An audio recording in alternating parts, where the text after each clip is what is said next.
بسم اللہ الرحمن الرحیم۔ حضرت حکم ابن سفیان رضی اللہ عنہ فرماتے ہیں کان النبی صلی اللہ علیہ وسلم اذا بال توضأ ونضح فرجہ، آپ صلی اللہ علیہ وسلم جب پیشاب فرماتے تو وضو کرتے اور اپنی شرمگاہ پہ چھینٹے مارتے۔ مراد شرمگاہ نہیں ہے بلکہ موضع شرمگاہ، یعنی اس کے حذاء فرجہ، کیونکہ دوسری احادیث میں یہ مضمون ثابت ہے کہ جو ازار ہے نا، ازار جیسے آج شلوار ہوتی ہے یا کوئی بھی، تو وہاں پر آپ پانی کے چھینٹے مارتے، یہ دفع وسواس کے لیے تھا۔ دیکھو مسئلہ شرعی یہ ہے کہ جب بھی پیشاب کیا جائے گا تو اس کے بعد جب تک یہ یقین نہ ہو جائے کہ پیشاب کے قطرات آنا بند ہو گئے ہیں، اس وقت تک وضو درست نہیں ہے۔ کیونکہ اگر آپ نے پیشاب کیا، اس کے فوراً بعد وضو کیا اور ذرا سا تری نکل آئی پیشاب کی جگہ سے، قطرہ نکل آیا یا تری نکل آئی، تو وضو ٹوٹ گیا آپ کا، ایسا ہی ہے نا۔ ہاں شلوار ناپاک نہیں ہوتی کیونکہ ایک آدھ قطرہ وہ معاف ہے، وہ اگر نہ بھی دھوئیں تو بھی ٹھیک ہے، زیادہ پھیل جائے تو دھونا بھی لازم ہے۔ تو سنت عمل یہ ہے کہ جب آپ پیشاب کریں تو آپ اطمینان کر لیں کہ اب قطرات آنا بند ہو گئے، اس کے بعد آپ وضو کر لیں۔ تو اب چونکہ وسوسوں کے موقع مل جاتا ہے شیطان کو، شاید کوئی تری آ گئی ہو، بعض لوگ دیکھا ہے نا بار بار جا کے پھر چیک کر رہے ہوتے ہیں، ایک دفعہ ہو گیا اطمینان بھائی بند ہو گیا ہے، لیکن بار بار امکان تو ہوتا ہے شاید بعد میں نکل آئے، تو اس وسوسے کو ختم کرنے کے لیے آپ صلی اللہ علیہ وسلم اپنے ازار پہ پانی کے چھینٹے مار لیا کرتے تھے، تاکہ اگر بعد میں ازار میں کوئی تری نظر آئے تو انسان یہ سوچے کہ یہ تو ہم نے پانی کی چھینٹے ماری ہیں، ورنہ کہیں بھی کوئی تری نظر آئی تو پھر وہی دماغ جائے گا۔ تو یہ وسوسوں کو ختم کرنے کا ایک ٹوٹکا ہے، علاج ہے، یہ سنت علاج ہے۔ چلیں، لیکن یہ پینٹ میں ممکن نہیں ہے کیونکہ وہ تو ازار میں اور اس میں تو اوپر کرتا ہوتا ہے نا، شلوار میں بھی، لیکن پینٹ میں تو کیسے، وہ تو سب دیکھیں گے کہ یہ گیلا ہو گیا ہے، تو وہ ممکن نہیں ہے اس میں۔ چلیں،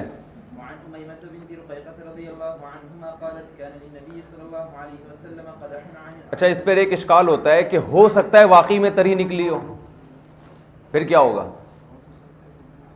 تو بھائی بات یہ ہے کہ ہم اس کے مکلف نہیں ہیں، شریعت نے ہمیں اس کا مکلف بنایا کہ ایک دفعہ جب اطمینان ہو گیا نا، تری بند ہو گئی، تو اب یہ نہیں کہ سارا دن بیٹھ کے وہیں بیٹھے رہو اور دیکھتے رہو، اور بھی دنیا کے کام ہیں، تو اس لیے وسوسہ ختم کرنے کے لیے یہ بھی ایک یعنی اسلام کا اعتدال ہے۔ ورنہ لوگ یہ جو وہمی لوگ ہیں وہ یہی کرتے رہتے ہیں نا سارا دن بیٹھ کے، آپ نے دیکھا ہوگا ان کا دنیا میں کوئی کام ہی نہیں ہے۔ تو طہارت اسلام پسند کرتا ہے، لیکن اتنی پسند نہیں کرتا کہ طہارت ہی کے علاوہ دنیا میں انسان کا کوئی کام رہے نہیں۔ میں جب یہ حدیث سے مطالعہ کرتا ہوں میں کہتا ہوں یار کوئی غیر مسلم نیوٹرل ہو کے اگر صرف احادیث کا مطالعہ کر لے گا نا، وہ محمد صلی اللہ علیہ وسلم کی نبوت پر ایمان لائے بغیر اس کے پاس چارہ نہیں ہے۔ ایسی ہے تعلیم جو امی نہ لکھنا جانتا ہو نہ پڑھنا جانتا ہو، لیکن طہارت کا بھی خیال کیا جا رہا ہے، اور ساتھ میں ایسا نہ ہو کہ طہارت میں لوگ غلو کا شکار ہو جائیں، تو اس کا بھی خیال کیا جا رہا ہے۔ اتنی اعتدال معتدل تعلیمات ایک امی کی طرف سے یہ ناممکن ہے جب تک کہ یہ اللہ کی طرف سے نہ ہو۔ تو حکیم اختر صاحب رحمہ اللہ فرماتے تھے نا، علوم نبوت خود دلیل نبوت ہیں، علوم نبوت خود دلیل نبوت، اور جس دور میں یہ سکھائے جا رہے ہیں اس ماحول کو آپ دیکھو۔ چلیں، حدیث نمبر 364 عن امیمۃ بنت رقیقۃ رضی اللہ عنہا قالت کان للنبی صلی اللہ علیہ وسلم قدح عن عیدان تحت سریرہ یبول فیہ باللیل، رواہ ابو داود والنسائی۔ حضرت امیمہ فرماتی ہیں کہ رسول اللہ صلی اللہ علیہ وسلم کے لیے کھجور کا جو تنا ہوتا ہے نا، اس کا ایک برتن بنایا جاتا تھا پہلے، اور بعض نے کہا یہ عود کی جمع عیدان ہے، عود یا تو عیدان ہے یا عیدان، عیدان تو اس پیالے کو کہتے ہیں جو کھجور کے تنے سے بنایا جاتا تھا، اور عیدان ہے تو پھر عود کی جمع، عود لکڑی کو کہتے ہیں۔ تو لکڑی کا ایک پیالہ تھا آپ کے بستر کے نیچے، جس میں آپ صلی اللہ علیہ وسلم رات کو پیشاب فرمایا کرتے تھے۔ تو اندھیروں میں رات کو نکلنا مشکل ہوتا ہے، تو پہلے زمانے میں لوگ ایسا برتن رکھتے تھے جس میں رات کو پیشاب کرتے تھے۔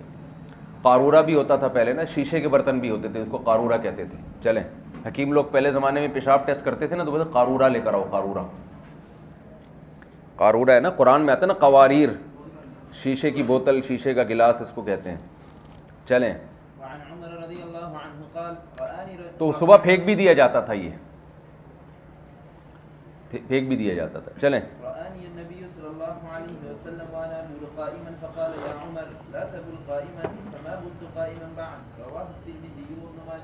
حضرت عمر رضی اللہ عنہ سے روایت ہے، فرماتے ہیں کہ مجھے نبی نے ایک دفعہ دیکھا کہ میں کھڑے ہو کر پیشاب کر رہا ہوں، تو آپ نے فرمایا کہ اے عمر کھڑے ہو کر پیشاب نہ کر.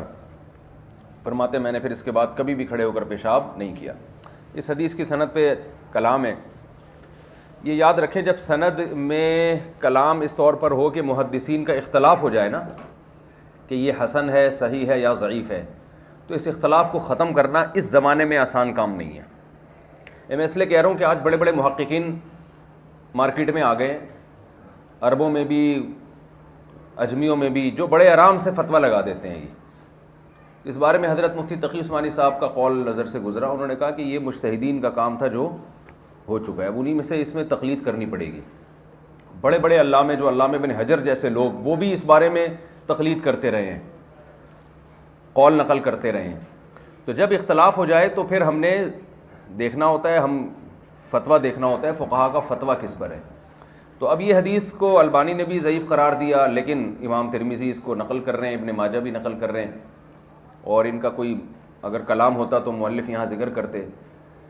تو ہم فرض کر لیتے ہیں علی سبیل التنزل کہ واقعی ضعیف حدیث ہے، یہ واقعی ضعیف حدیث ہے کہ حضرت عمر کو آپ نے ایسا کچھ بھی نہیں فرمایا کہ وہ کھڑے ہو کر پیشاب کر رہے تھے تو آپ نے منع فرمایا.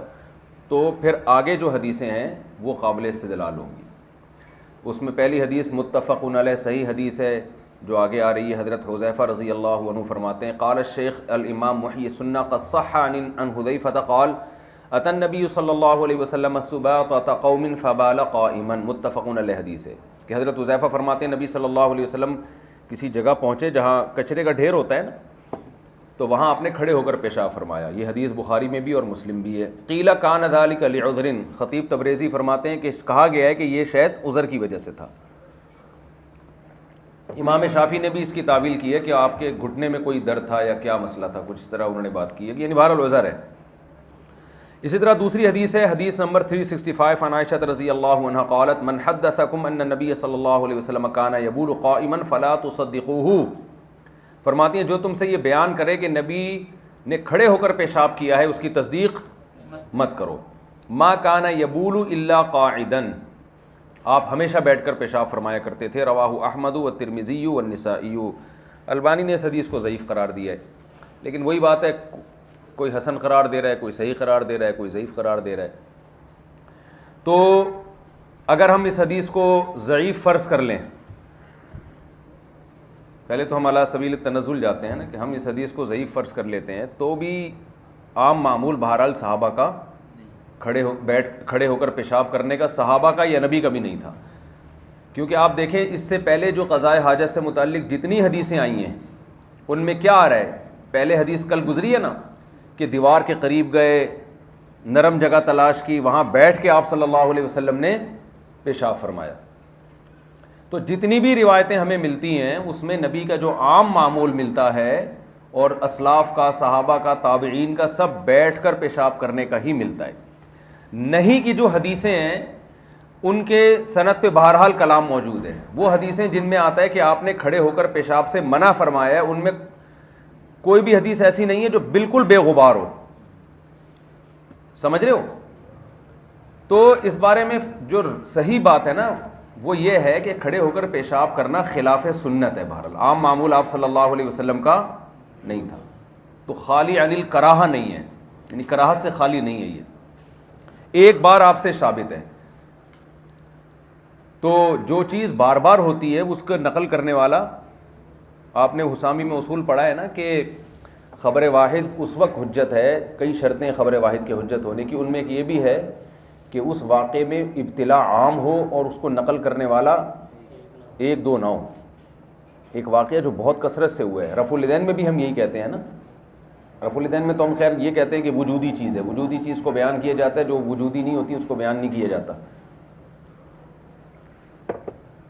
تو یہاں بھی یہی ہے کہ اگر رسول اللہ صلی اللہ علیہ وسلم کا یہ معمول ہوتا یا اس کو آپ صلی اللہ علیہ وسلم ایک بالکل ایسے بلا کراہت جائز کام سمجھتے تو بہت دفعہ کرتے، پھر یہ کہیں بھی ثابت نہیں ہے سوائے اس ایک متفق علیہ صحیح حدیث کے کہ اور وہ کچرے کا ڈھیر تھا. تو اس میں اب بہت سارے امکانات ہیں کہ آپ صلی اللہ علیہ وسلم نے ایسا کیوں کیا. بعض فقہاء نے کہا کہ آپ کے ہو سکتا ہے گھٹنوں میں تکلیف ہو، بیٹھ کے اٹھنا پھر مشکل ہوتا ہے، خاص طور پر آخر عمر میں آپ کا جسم بھاری ہو گیا تھا. حدیث میں آتا ہے کہ آپ نے صحابہ کو منع کیا کہ نماز میں مجھ سے پہل نہ کرو. ابو داؤد کی حدیث ہے انی قد بدن تو میرا جسم بھاری ہو گیا، کیونکہ عمر کے ساتھ بہرحال جسم میں کچھ وزن بڑھتا ہے. تو رکوع سجدے میں آپ کی رفتار اتنی تیز نہیں رہی تھی جیسے پہلے تھی، تو اس میں یہ خطرہ ہوتا تھا کہ امام سے پہلے نہ مقتدی چلے جائیں. تو یہ ممکن ہے بیٹھ کے اٹھنا مشکل ہوتا ہو. دوسرا اس کا امکان ہے کچرے کا ڈھیر تھا، تو کچرے کے ڈھیر میں تو ویسے ہی بیٹھنے کی جگہ کم ہوتی ہے، اور کچرے کے ڈھیر میں چھینٹے پڑنے کا امکان بھی کم ہوتا ہے، مٹی والی جگہ پہ چھینٹے پڑنے کا امکان زیادہ ہوتا ہے. تو یہ بہت سارے احتمالات ہیں. تو اس ایک حدیث کو بنیاد بنا کے اس عمل کو بالکل بلا کراہت جائز قرار دینا یہ ٹھیک نہیں ہے. تو یہی کہا جائے گا یہ مکروہ ناپسندیدہ عمل ہے، لیکن حرام بہرحال نہیں ہے. اور جہاں ضرورت ہوگی وہاں بالکل جائز ہے. جیسے کمبوڈ وغیرہ لگے ہوتے ہیں نا، سفر میں آپ جاؤ وہاں بیٹھنا بعض دفعہ مشکل ہوتا ہے، سفر میں انسان تو مجبوری ہے وہاں کھڑے ہو کر پیشاب کی. باہر ملکوں میں تو وہ بیٹھنے کی جگہ ہی نہیں ہوتی، تو وہاں بھی ٹھیک ہے. تو جہاں ضرورت ہوگی وہاں بلا کراہت جائز ہے، جہاں ضرورت نہیں ہے تو وہاں پھر کراہت ہے. اس میں ناپسندیدہ ہے، مکروہ عمل ہے، حرام نہیں ہے، ناپسندیدہ ہے. ناپسندیدگی کی وجہ کیا ہے؟ اس کی بھی علت بعض علماء نے بیان کی ہے، چھینٹوں کا پڑنا ہے کہ جب آپ کھڑے ہو کر پیشاب کریں گے چھینٹیں پڑیں گی. تو یہ عرب علماء کہتے ہیں کہ جہاں چھینٹیں پڑنے کا اندیشہ نہ ہو. لیکن صرف اتنی وجہ نہیں ہے، بلکہ یہ چیز ویسے بھی ایک بیت الخلاء کے آداب کے خلاف ہے. بھئی ادب بھی کوئی چیز ہوتی ہے نا، ایک عجیب سے لگ رہا ہوتا ہے انسان، جیسے گدھے گھوڑے کو دیکھا ہوگا آپ نے، جہاں کھڑے ہیں وہیں کھڑے کھڑے شروع کر دیا. تو ایک تہذیب کے بھی خلاف ہے، سطر پہ نظر پڑنے کا بھی خطرہ ہوتا ہے. تو ہمیشہ سے اسلاف کا یہ معمول رہا ہے کہ ہمیشہ سے بیٹھ کے پیشاب کرنے کی ترغیب دی جاتی رہی ہے. لیکن ضرورت ہوگی تو پھر اس میں تشدید جائز نہیں ہے، اس میں سختی نہیں کر سکتے. جہاں ضرورت ہے تو ٹھیک ہے. چلو، نبی سے اس کی مخالفت بعض دفعہ ثابت بھی اس لیے ہوتی ہے. یہ جو آپ نے کھڑے ہو کر پیشاب فرمایا نا، ہو سکتا ہے کوئی عذر نہ ہو، صرف یہی بتانا مقصد ہو کہ یہ حرام نہیں ہے. یہ بھی تو حکمت ہو سکتی ہے کہ رسول اللہ صلی اللہ علیہ وسلم نے کھڑے ہو کر پیشاب فرمایا صرف یہ بتانے کے لیے کہ یہ ناجائز نہیں ہے. تو آپ کی سیرت سے ہمیں ملتا ہے کہ آپ ایک کام کو غلط سمجھتے تھے، لیکن پھر اس کو آپ نے غلط سے مراد ناپسندیدہ، پھر آپ نے وہ کیا بھی یہ بتانے کے لیے کہ حرام نہیں ہے. جیسے آپ نے حجامہ کی اجرت کو ناپسند کیا ہے. یہ جو حجامہ کرتے ہیں نا، خون نکالتے ہیں، لیکن آپ نے ان کو اجرت دی بھی ہے. تو یہ بتانے کے لیے کہ میرا یہ جو ممانعت تھی یہ کوئی حرام کے درجے میں نہیں ہے. تو ایسی احادیث میں بہت ساری مثالیں ملتی ہیں. چلو بھائی آگے. وعن زيد بن حارثة رضي الله عنه عن النبي صلى الله عليه وسلم أن جبريل أتاه في أول ما وحي إليه فعلمه الوضوء والصلاة فلما فرغ من الوضوء أخذ غرفة من الماء فنضح بها فرجه رواه أحمد والدارمي. جی حدیث 366 حضرت زید بن حارثہ فرماتے ہیں رسول اللہ صلی اللہ علیہ وسلم نے فرمایا جبریل میرے پاس آئے فی اول ما اوحی الیہ، جب مجھ پر وحی ہوئی تھی اس کے شروع کے دنوں میں. فعلمہ الوضوء، اور جبریل نے آپ کو وضو سکھایا، نماز سکھائی. جب آپ وضو سے فارغ ہو گئے اخذ غرفۃ من الماء فنضح بها فرجہ، تو جب آپ صلی اللہ علیہ وسلم وضو سے فارغ ہوئے تو آپ نے پانی کا ایک چلو لیا اور اپنے شرمگاہ پہ ڈالا. شرمگاہ سے مراد وہ موضع شرمگاہ، ازار پہ ڈالا، یہی وسوسہ ختم کرنے کے لیے. چلیں، رواہ احمد والدارقطنی. وعن ابي هريره رضي الله عنه قال قال رسول الله صلى الله عليه وسلم جاءني جبريل فقال يا محمد اذا توضأت فانتضح رواه الترمذي وقال هذا حديث حسن. حضرت ابو ہریرہ فرماتے ہیں رسول اللہ صلی اللہ علیہ وسلم نے فرمایا جبریل آئے اور فرمایا اے محمد جب آپ وضو کر لیا کریں تو آپ پانی کی چھینٹیں مارا کریں. لیکن یہ حدیث سند کے لحاظ سے صحیح نہیں ہے. چلیں آگے لکھا ہوا ہے امام ترمذی نے کہا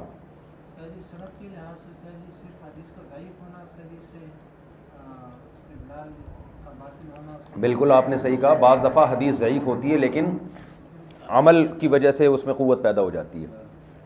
تو یہ حدیث اگرچہ سند کے لحاظ سے ضعیف ہے، امام بخاری نے بھی کا تبصرہ بھی اس پہ موجود ہے آگے، لیکن عمل ہے اس پر پوری امت کا ہمیشہ سے. تو یہ یعنی دوسری بات یہ دوسری صحیح حدیثوں سے تائید تو ہو رہی ہے نا اس کی.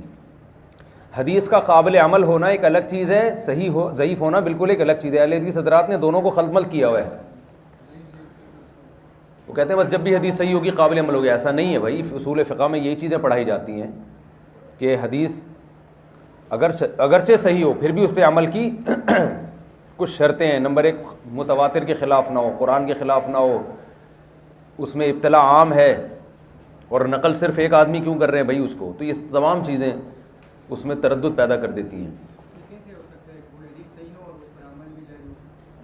کیا حدیث ضعیف ہو اور اس پر عمل ہو، یہ کہیں آپ؟ ہاں ہو سکتا ہے. اصل میں تواتر عملی پہلے سے چلا آ رہا ہوتا ہے، انہوں نے حدیث کو دیکھ کے نہیں کیا ہوتا. نبی کا ایک عمل ہے صحابہ تابعین سے چلا آ رہا ہے سینہ بسینہ، اور قول والی جو حدیث ہے وہ صحیح نہیں ہے. تو امام ابو داؤد نے تو جگہ جگہ یہ لکھا ہے نا، بعض دفعہ حدیث بیان کر کے کہتے ہیں اور اسی پر عمل ہے. عمل جو ہے نا، جو تواتر عملی ہے وہ قولی حدیث سے زیادہ مضبوط ہوتا ہے. سمجھ رہے ہو؟ تبھی محدثین یہ بیان کرتے ہیں کہ اس پر عمل ہے ہمارے یہاں، اگرچہ حدیث ضعیف ہے لیکن عمل اسی طرح چلا آ رہا ہے. کیا مطلب؟ تواتر سے سینہ بسینہ. بہت ساری چیزیں تو ایسی جن میں حدیث ہے ہی نہیں. اب آپ بتاؤ، ایک جگہ حدیث ضعیف ہے لیکن ہم اس کو اس پر عمل اس لیے کر رہے ہیں کہ عمل صدیوں سے عمل اسی پہ چلا آ رہا ہے. اس پر اگر آپ کو اشکال ہوتا ہے تو اس سے بڑا اشکال اس پر ہونا چاہیے کہ بعض دفعہ سرے سے حدیث موجود ہی نہیں ہے پھر بھی اس پر فتویٰ دیا جاتا ہے کیونکہ عمل چلا آ رہا ہے. یہ بالکل عورتوں مردوں کی نماز کا جو فرق ہے، 20 رکعت تراویح ہے، اس پہ صحیح حدیث نبی سے موجود نہیں ہے، چاروں اماموں نے اس پہ فتویٰ دیا ہے. تو اس پہ آپ کیا، اب ہم اہل حدیث سے پڑھے رہتے ہیں، لڑتے رہتے ہیں، 8 رکعت دکھاؤ، 20 رکعت، بھائی چھوڑو یار، کچھ بھی نہیں دکھاؤ. تواتر عملی بہت بڑی دلیل ہے. تو اگر آپ تواتر عملی کو نہیں مانتے نا تو پھر اہل حدیث پر بھی بہت سارے اشکالات ہوتے ہیں کہ اس پہ حدیث نہیں ہے، آپ اس پر عمل کیسے کرتے ہو، اس پہ حدیث ہے. اس سے بہت سارے علماء نے پوری فہرستیں جمع کی ہیں. اور آپ دیکھیے گا کہ جو اس اصول کو نہیں مانتے نا، آگے جا کے ان کا فتویٰ اور بہت سارے مسائل میں بھی اجماعی مسائل میں چینج ہو جائے گا. جیسے کہ آپ کو 150 سال پرانے اہل حدیث میں کچھ فتاویٰ ایسے ملیں گے جو آج انہوں نے چینج کر دی ہیں اس بیس پر کہ حدیث نہیں ہے. تو ایسے تو پورا مذہب کا ہی ستیہ ناس ہو جائے گا بھائی، اجماعی مسائل اس طرح سے ختم ہو جائیں گے. تو یہ اصول ہی غلط ہے کہ ہر مسئلے پر حدیث کا ہونا ضروری ہے. بالکل زبردست ایوارڈ ملنا چاہیے. بالکل ایسا ہی ہے کہ اگر حدیث صحیح ہے لیکن عمل نہیں ہے. اس کی مثال ملتی ہے، مسلم کی حدیث ہے کہ صحابہ کہتے ہیں کہ ہم رسول اللہ صلی اللہ علیہ وسلم کی نماز کے ختم ہونے کا علم ہمیں تکبیر سے ہوتا تھا. چاروں اماموں میں سے کسی نے اس پہ فتویٰ نہیں دیا ہے، لیکن میں نے بعض اہل حدیث کی مسجدوں میں دیکھا ہے نماز ختم ہوتا ہی اللہ اکبر زور زور سے بولنا شروع کر دیتے ہیں. وہ ایک اہل حدیث میرے پاس آئے وزیر آباد میں، انہوں نے کہا وہ تو اللہ اکبر زور زور سے. میں نے کہا کیوں؟ وہ کہنے لگے آپ پر لازم ہے، آپ امام ہو، آپ اللہ اکبر کہا کرو زور زور سے. ایک تو 3 دفعہ ہم استغفار پڑھتے ہیں نا، اس میں تکبیرات کہتے ہیں، وہ تو آرام آرام سے ہوتی ہیں، انہوں نے کہا زور سے. میں نے کہا کیوں؟ یہ حدیث ہے. پھر میں نے اس حدیث کی تشریح، میں نے حدیث تو بالکل صحیح تھی، صحیح مسلم کی حدیث ہے، کہتے ہیں نبی کے تو نماز کے ختم ہونے کا پتہ ہی تکبیروں سے چلتا تھا. اب میں نے جب اس کے شروحات تلاش کی تو کوئی بھی امام اس کا قائل نہیں ہے. اور امام شافعی نے اس پہ تبصرہ کیا کہ یہ عمل ہوگا لیکن منسوخ ہو چکا ہے. وجہ اس کی امام شافعی نے یہی کہ اس پر کوئی بھی عمل نہیں کر رہا ہے. اگر یہ واقعی سنت عمل ہوتا تو صحابہ تابعین تبع تابعین کے شاگرد آج موجود ہیں تو وہ عمل کر رہے ہوتے ہیں نا. یہ تو چھپا کے تھوڑی عمل کیا ہوگا. تو نمازوں میں نسخ واقع ہوا ہے تو یہ نسخ کا پتہ ہمیں عمل سے بھی چلتا ہے. اب یہ نہیں ہے کہ جو حدیث آ گئی بس وہ فوراً عمل کرنا شروع کر دیا اس پہ. آپ کہہ سکتے ہیں کہ امام ابو حنیفہ کا قول ہے اذا صح الحدیث فهو مذہبی، جب بھی حدیث صحیح ہوگی میرا مذہب ہے. تو کسی کے بھی قول میں بہت سارے لوازمات ہوتے ہیں، اختصاراً ان کو بیان نہیں کیا جاتا. یہ اعتراض اس سے نہیں ہے کہ صحیح حدیث کو قبول کرنے کی کوئی شرط ہی نہیں ہے. یہ اعتراض اس سے ہے کہ میں اپنی رائے پر حدیث کو ترجیح دیتا ہوں. جو امام حنیفہ پہ الزام لگا تھا نا کہ یہ حدیث پر اپنی رائے کو ترجیح دیتے ہیں، تو کہتے ہیں ایسا نہیں ہے، میرا مذہب بھی صحیح حدیث ہی ہے. سمجھتے ہو کہ نہیں سمجھتے؟ تو جو ابو حنیفہ کے قول کو نہ سمجھے وہ نبی کے قول کو کہاں سمجھے گا بھائی. چلیں تائید کیا، یہ بہت بڑی دلیل ہے. امام مالک نے تو جگہ جگہ حدیث کو چھوڑا ہے کہ مدینہ والے اس کے خلاف کر رہے ہیں، تو حدیث کو ترک کر دیا انہوں نے. باپ کیا کہو گے، وہ حدیث کے منکر تھے. ہاں، امام مالک کا بہت مضبوط قول ہے رفع الیدین کا ترک کرنا. ان کے شاگرد ہیں قاسم ان کی جو کتاب ہے المدونۃ الکبریٰ اس میں صاف لکھا ہوا ہے، امام مالک سے کسی نے وہ حدیث پیش کی نا رفع الیدین والی، تو ان سے پوچھا کہ امام مالک کیوں قائل نہیں؟ انہوں نے کہا امام مالک کہتے ہیں اہل مدینہ کا عمل اس کے خلاف ہے۔ امام مالک سے دونوں روایتیں رفع الیدین کرنے کی بھی نہ کرنے کی بھی، لیکن ان کے جو متقدمین ہیں نا مالکیہ کے، یہ نہ کرنے کی روایت کو ترجیح دی ہے، متاخرین نے کرنے کی روایت کو ترجیح دی ہے۔ قدیم مالکیہ سارے رفع الیدین ترک کرنے کے قائل تھے، سارے یا اکثریت، اور اب جو مالکیہ ہے وہ کرنے کے قائل ہیں، تو قدیم زیادہ اچھا جانتے ہیں اپنے امام کے قول کو۔ چلو وعن عائشة رضي الله عنها قالت بال رسول الله صلى الله عليه وسلم فقال عمر خلفه بكوز من ماء فقال ما هذا يا عمر؟ فقال ماء تتوضأ به؟ قال ما أمرت كلما قلت أن أتوضأ ولو فعلت لكانت سنة۔ حضرت عائشہ رضی اللہ تعالیٰ عنہ فرماتی ہیں نبی صلی اللہ علیہ وسلم نے پیشاب فرمایا، حضرت عمر پانی کا ایک مشکیزہ لے کے کھڑے ہوئے تھے، تو پیالہ لے کے فرمایا یا عمر یہ کیا ہے؟ آپ نے فرمایا پانی ہے جس سے آپ وضو کریں گے۔ فرمایا مجھے ہمیشہ یہ حکم نہیں ہے کہ جب بھی میں پیشاب کروں تو وضو کروں، اگر میں ایسا کروں گا لکانہ سنتن تو یہ سنت بن جائے گا، یہاں سنت سے مراد ہے لازم طریقہ بن جائے گا۔ تو وضو نماز کے لیے ہے، ہر دفعہ قضائے حاجت کے بعد وضو کرنا ضروری نہیں ہے، البتہ بہتر ہے باوضو رہنا، اگر بغیر تکلف کے آسانی کے ساتھ یہ ممکن ہو تو یہ کیا ہے؟ افضل بہرحال ہے۔ کلما کا معنی ہمیشہ، یعنی ہمیشہ پیشاب کے بعد یہ کام میں اس لیے نہیں کر رہا کہ لازم نہ ہو جائے نا لوگوں پہ۔ کیا بول رہے ہیں بھائی؟ لازمی نماز سے پہلے ہے نا، پیشاب کے فوراً بعد وضو کرنا لازم تھوڑی ہے، فوراً بعد نہیں ہے۔ چلو ایوب نہیں بھائی، ابھی ایوبا۔ وعن أبي أيوب وجابر وأنس رضي الله عنهم أن هذه الآية لما نزلت فيه رجال يحبون أن يتطهروا والله يحب المطهرين قال رسول الله صلى الله عليه وسلم يا معشر الأنصار إن الله قد أثنى عليكم في الطهور فما طهوركم؟ قالوا نتوضأ للصلاة ونغتسل من الجنابة ونستنجي بالماء فقال فهو ذاك فعليكم رواه ابن ماجه۔ حضرت ابو ایوب اور جابر اور انس رضی اللہ عنہم تینوں صحابہ سے منقول ہے کہ یہ جو قرآن کی آیت ہے نا کہ مسجد زرار جب بنی منافقین نے بنائی تو قرآن نے کیا کہا؟ لا تقم فیہ ابدا، یہ مسجد تخریب کاری کے لیے بنائی گئی ہے اور اس کے پیچھے اللہ کی رضا نہیں ہے، تو آپ اس میں کبھی نماز نہ پڑھیں، بلکہ وہ مسجد لمسجد اسس علی التقوی من اول یوم احق ان تقوم فیہ، وہ مسجد جس کی بنیاد تقوی کی بیس پر ہے، اس سے مسجد قباء مراد ہے نا، وہ اس بات کے زیادہ لائق ہے کہ آپ اس میں نماز پڑھیں۔ فیہ رجال، اس میں جو لوگ ہیں یحبون ان یتطہروا، وہ اس بات کو پسند کرتے ہیں کہ خوب پاکی حاصل کریں۔ تطہر باب تفاعل ہے، مبالغہ، یعنی طہارت میں گویا مبالغہ کرتے ہیں، وہ بہت زیادہ طہارت کی فکر۔ تو اللہ نے مسجد کے ساتھ ساتھ جو مسجد کے نمازی تھے ان کی بھی تعریف کر دی۔ جب یہ آیتیں نازل ہوئیں تو رسول اللہ صلی اللہ علیہ وسلم نے انصار سے پوچھا جو اس مسجد قباء میں نماز پڑھتے تھے کہ بھئی اللہ نے مسجد کی تعریف کے ضمن میں تمہاری بھی تعریف کی ہے اور تمہاری طہارت کی تعریف کی ہے کہ بہت صاف ستھرے رہتے ہو، تو کیا وجہ ہے؟ تمہارے اندر کون سا ایسا عمل ہے؟ تو انہوں نے فرمایا، نبی نے فرمایا ان اللہ قد اثنى علیکم فی الطہور، اللہ نے طہارت میں پاکی میں تمہاری تعریف کی ہے۔ فما طہورکم، تمہاری طہارت کیا ہے؟ قالوا نتوضأ للصلاة، ہم نماز کے لیے وضو کرتے ہیں۔ کیا مطلب؟ یعنی ہر نماز کے لیے الگ وضو کرتے ہیں۔ وَنَغْتَسِلُ مِنَ الْجَنَابَةِ، ہم جنابت سے غسل کرتے ہیں۔ وَنَسْتَنْجِي بِالْمَاءِ، اور پانی سے استنجا کرتے ہیں۔ اصل چیز یہ تھی، باقی تو سارے صحابہ بھی کر رہے تھے، لیکن عرب میں دستور تھا بغیر پانی کے استنجا کا ڈھیلوں سے، کیونکہ پانی بہت شارٹ تھا وہاں پہ، آج بھی شارٹ ہے، صحراؤں میں ہر جگہ پانی میسر نہیں ہوتا تھا، تو یہ پانی سے خاص طور پر استنجا کیا کرتے تھے۔ تو آپ نے فرمایا فَهُوَ ذَلِكَ، یہی وجہ ہے، فَعَلَيْكُمُوهُ، اس کو لازم پکڑو۔ سمجھتے ہو؟ پانی سے استنجا کرنا چاہیے۔ چلو وہی وعن سلمان رضی اللہ عنہ قال قال بعض المشركين وهو يستهزئ إني لا أرى صاحبكم يعلمكم حتى الخراء قلت أجل أمرنا ألا نستقبل القبلة ولا نستنجي بأيماننا ولا نكتفي بدون 3 أحجار ليس فيها رجيع ولا عظم۔ حدیث نمبر 370 حضرت سلمان رضی اللہ تعالی عنہ سے روایت ہے کہ بعض مشرکین نے مذاق اڑاتے ہوئے کہا، ہمارے سامنے کہا کہ ہم سمجھتے ہیں تمہارے ساتھی یعنی محمد صلی اللہ علیہ وسلم تمہیں سب کچھ سکھا رہے ہیں، یہاں تک کہ استنجا کے طریقے بھی سکھا رہے ہیں۔ خراء خر کہتے ہیں گندگی کو، خراء قضائے حاجت کا طریقہ، تو تمہیں تو سنا یہ بھی طریقے سکھا رہے ہیں، یعنی اس نے مذاق میں کہا، استہزاء۔ تو حضرت سلمان فارسی نے انکار نہیں کیا بلکہ فخر سے کہا ہاں ہمیں یہ بھی سکھا رہے ہیں. فرمایا ہاں اجل امارانا, اور پھر بتایا کہ ہمیں قضاء حاجت کا یہ طریقہ نبی نے بتایا ہے. ان کو فخر ہوا اس پر کہ یہ ہمارے لیے عیب کی بات نہیں ہے.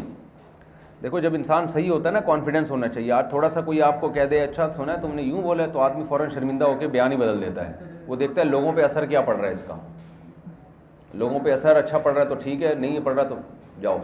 ایک تو ہوتا ہے کہ لوگوں میں فتنہ پھیل رہا ہے اس بیس پہ ہٹا دینا, ایک ہوتا ہے لوگوں کی عزت کی پرواہ کرنا, یہ غلط ہے. انہوں نے فرمایا ہاں بالکل. اس کی مثال ایک صحابی گئے بادشاہ کے دربار میں نا, فارس کے, تو ان کے ہاتھ سے لقمہ گر گیا, تو وہ صاف کر کے کھانے لگے. تو کسی نے ان کو اشارہ کیا یہ بادشاہ لوگ اس کو برا سمجھتے ہیں. انہوں نے فرمایا ان بے وقوفوں کی وجہ سے ہم نبی کی سنت کو نہیں چھوڑ سکتے, یہ پاگل لوگ ہمیں سکھائیں گے, یہ لبرل لوگ. انہوں نے کہا نبی نے فرمایا, حدیث میں آتا ہے نا کہ اذا سقط من ید احدکم اللقمہ فلیاکلہ ولیمت عنہ الاذی ولا یدعها للشیطان. آپ نے فرمایا اس لقمے کو کھا لو, اس پہ کچھ لگ گیا ہے تو اس کو صاف کر لو اور شیطان کے لیے اس کو نہ چھوڑو. تو یہ بھی تکبر ہے.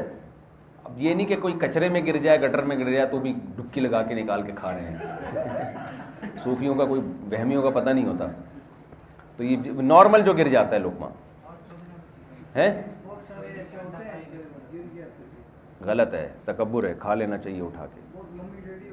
ممی ڈیڈی ہوتے ایک, بس چھوڑو ممی ڈیڈیوں کو, صحابی سے عبرت حاصل کرو نا. وہ کہہ رہے ہیں یہ ہمیں سکھائے گا, تو یہ کانفیڈنس ہے. حالانکہ صحابی غریب تھے, بالکل پھٹے پرانے کپڑے پہنے ہوئے, بادشاہ کا ایک الگ روب ہوتا ہے شاہی خاندانوں کا. تو آپ کو اپنی اس پر جو ہے نا, آپ اگر کسی چیز پر ہو تو کانفیڈنس کے ساتھ اذان دیتے ہوئے شرمایا نہ کرو. کسی مجمع میں, ٹرین میں جا رہے ہو, جنگل میں, اذان دو, لوگ کہیں گے ملا ملا بولے, کوئی بات نہیں یار, بس قیامت کے دن یہ کہہ دینا, فرشتے کہیں گے لبرل آدمی ہے پکڑو اللہ کو نہیں مانتا تھا, تو اس وقت پتہ چلے گا. کیا بول رہا بھائی؟ کیا کیا ڈاکٹر گئے تیل لینے, ڈاکٹر صرف جراثیم کو جانتا ہے, باقی کسی چیز کو اتنا وہمی نہیں بننا چاہیے. اور یار جراثیم کو اتنا بڑا ہوا نہ بناؤ. ہاں تو زمین ہی پہ لقمہ گرتا ہے, دسترخوان پہ گرتا تھا, ظاہر ہے. اب ایسی جگہ پہ گر گیا جہاں لوگ ناپاک جوتے لے کے واش روم سے نکل کے وہیں جا رہے ہیں, اور وہیں, وہ تو ظاہر ہے پھر غلط ہے. لیکن نارمل مٹی بھی صحیح پاک ہی ہوتی ہے, اس کو صاف کر لو. ہوتا ہی نہیں ہے مٹی میں جراثیم, حقیقت ہے مٹی تو جراثیم کو پاک کرتی ہے. آگے جلدی سے آگے سبق رہ گیا بھائی.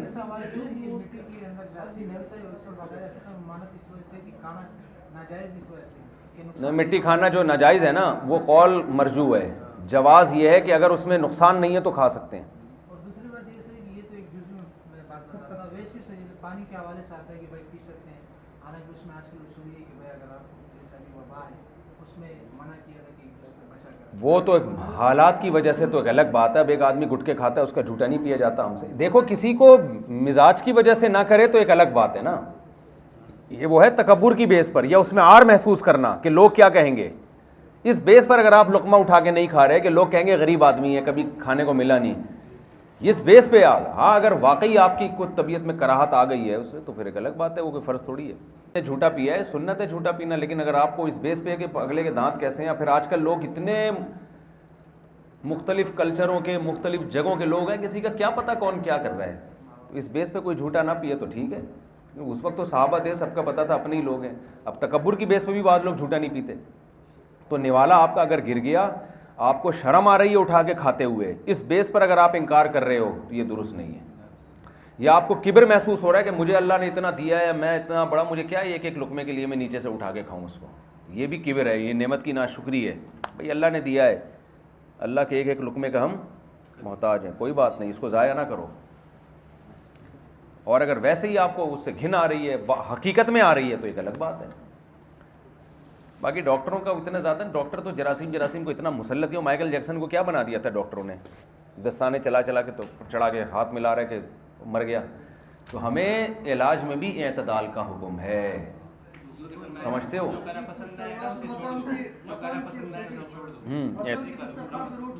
ہاں اعتدال کا حکم ہے علاج میں بھی, اس میں بھی.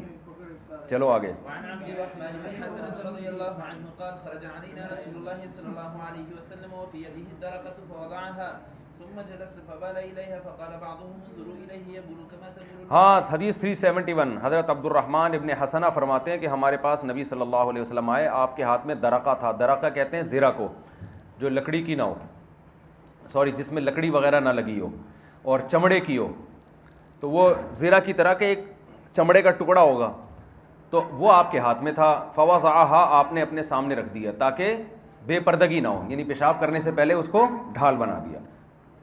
ثم جلس فبال الیہا, پھر آپ بیٹھے اور پیشاب کیا اس کی طرف رخ کر کے. تو بعض لوگوں نے, یہودیوں نے جو منافق تھے, انہوں نے مذاق اڑایا. انظروا الیہ یبول کما تبول المرأة, یہ ایسے پیشاب کر رہے ہیں جیسے عورتیں کرتی ہیں. اس سے پتہ چلتا ہے وہ تو جہاں کھڑے کھڑے شروع کر دیا, بھائی آدمی ہے ہمیں کیا شرمانا. اور نبی صلی اللہ علیہ وسلم اتنی حیا کا خیال کر رہے ہیں تو مذاق اڑایا, یہ کیا کر رہے ہیں, معاذ اللہ عورتوں کی طرح پیشاب کر رہے ہیں. نبی نے یہ بات سن لی, آپ نے فرمایا ویحک, تمہارا ناس ہو. یہ جملہ بددعائیہ نہیں تھا, یہ لطف کا جملہ تھا اس زمانے میں. محبوب کو بھی یہ کہا جاتا تھا. اما علمت ما اصاب صاحب بنی اسرائیل, کیا تمہیں پتہ نہیں ہے کہ بنی اسرائیل کے ان شخص کا حال, ان کو کیا عذاب پہنچا تھا. کانوا اذا اصابہم البول, بنی اسرائیل کے جب پیشاب لگتا, قرضوہ بالمقاریض, تو کینچیوں سے اس جگہ کو کاٹ ڈالتے. یعنی کپڑے پر اگر پیشاب لگتا تو وہ دھوتے نہیں تھے بلکہ اس جگہ کو کاٹ ڈالتے تھے. یہ ان کے مذہب میں اللہ نے حکم دیا تھا ان کو. فنہاہم, تو کسی شخص نے انہیں اس عمل سے روکا. فعذب فی قبرہ, روکنے والے کو قبر میں عذاب دیا گیا. رواہ ابو داؤد و ابن ماجہ. کیا مطلب کہ تمہیں اس حکم پر تعجب ہو رہا ہے کیونکہ یہ یہودی تھا نا, یا منافق تھا, منافق بھی یہودی ہوا کرتے تھے. تو آپ نے ان کو انہی کے مذہب سے استدلال کیا کہ ہم جو بیٹھ کر شرمگاہ کو چھپا کر لوگوں کی نظروں سے حیا کے ساتھ پیشاب کر رہے ہیں, یہ شریعت کا حکم اتنا مشکل نہیں ہے جتنا مشکل بنی اسرائیل کا یہ حکم تھا کہ کپڑے پر پیشاب لگ جائے تو کپڑے کو کاٹ ڈالو. تو وہ کتنا زیادہ طہارت کا اہتمام کرتے ہوں گے. لیکن جب حکم تھا تو اس حکم کا مذاق اڑانا بھی جائز نہیں تھا. جس نے مذاق اڑایا, بلکہ مذاق بھی نہیں اڑایا, اس عمل سے روکا, اس کو بھی اللہ نے قبر میں عذاب دیا ہے. تو آپ نے فرمایا کیا تمہیں معلوم نہیں ہے. اس سے پتہ چلتا ہے کہ یہ بنی اسرائیل میں مشہور واقعہ تھا یہ. تو شریعت کے کسی حکم پہ روکنا تو یہ قبر کے عذاب کا ذریعہ بن سکتی ہے. اس لیے آپ نے اس کو, ہماری شریعت میں اتنی سختی نہیں ہے. چلو, کیا سمجھ میں نہیں بھائی. عذب فی قبرہ, جس نے روکا تھا نا بنی اسرائیل کو, مذاق اڑایا تھا نا, انہی میں کوئی لبرل آدمی ہوگا, اس نے کہا یہ کیا ہے, اگر کپڑے پہ پیشاب لگ جاتا ہے تو اتنا حصے کو کینچی سے کاٹ ڈالتے ہو, غلط کر رہے ہو. تو اس کہنے پر اللہ نے اس کو عذاب دیا. اس لیے کہ جب شریعت کا حکم ہے تو ماننا چاہیے. چلیں. وعن مروان الأصفر قال رأيت ابن عمر رضي الله عنهما أناخ راحلته مستقبل القبلة ثم جلس يبول إليها فقلت يا أبا عبد الرحمن أليس قد نهي عن هذا قال بل إنما نهي عن ذلك في الفضاء فإذا كان بينك وبين القبلة شيء يسترك فلا بأس. حضرت مروان الاسفر فرماتے ہیں میں نے ابن عمر کو دیکھا کہ اپنی سواری کو انہوں نے بٹھایا, قبلے کی طرف رخ کر کے, پھر اسی طرف پیشاب کرنا شروع کر دیا. میں نے پوچھا اے ابو عبد الرحمن, حضرت عبداللہ بن عمر کی کنیت ہے, کیا اس سے منع نہیں کیا کہ آپ قبلے کی طرف پیشاب کر رہے ہیں؟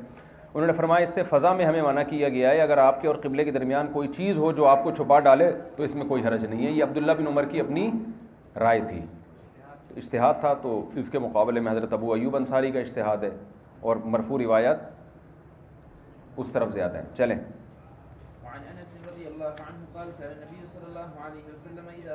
اچھا, اس مسئلے میں حناف کے ساتھ ابن قیم بھی ہیں,